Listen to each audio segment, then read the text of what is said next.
Alors, Tesla signe un accord sur le long terme avec KTL, le géant chinois de la production de batteries. Tesla connaît une croissance continue et vient de conclure un accord sur le long terme avec KTL pour approvisionner ses véhicules en batterie.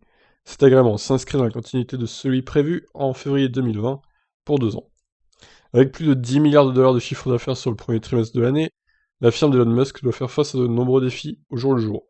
Parmi les challenges stratégiques, la recherche permanente de fournisseurs en nouvelles technologies tient un rôle prédominant. Plus encore, les batteries sont au cœur de tous les enjeux, tant l'autonomie et la durabilité sont liées à la prestation du constructeur. Historiquement, Tesla entretient des rapports privilégiés avec Panasonic.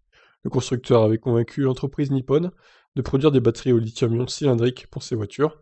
Toutefois, les choses ont évolué depuis que Tesla a créé la Giga Shanghai ou la Giga 3.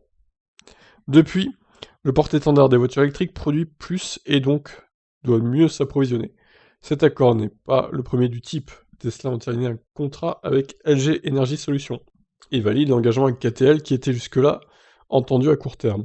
Le leader de la production de batteries en Chine a su convaincre d'autres grands noms de l'automobile comme Volkswagen de la qualité des produits de ses usines. C'est donc dans cette dynamique que Tesla et KTL ont prolongé leur accord, et deux entreprises se sont également entendues sur une politique de prix qui devrait pérenniser la relation jusqu'en 2025. Très bien. Donc important accord entre Tesla et KTL pour la suite de leur aventure commune. Donc les Tesla embarqueront pas mal de batteries KTL du coup. Après ça dépendra des modèles évidemment, hein. Certains ont des LG, d'autres des KTL, d'autres des Panasonic j'imagine. Ça dépendra. Voilà pour ça, je vous laisse réagir.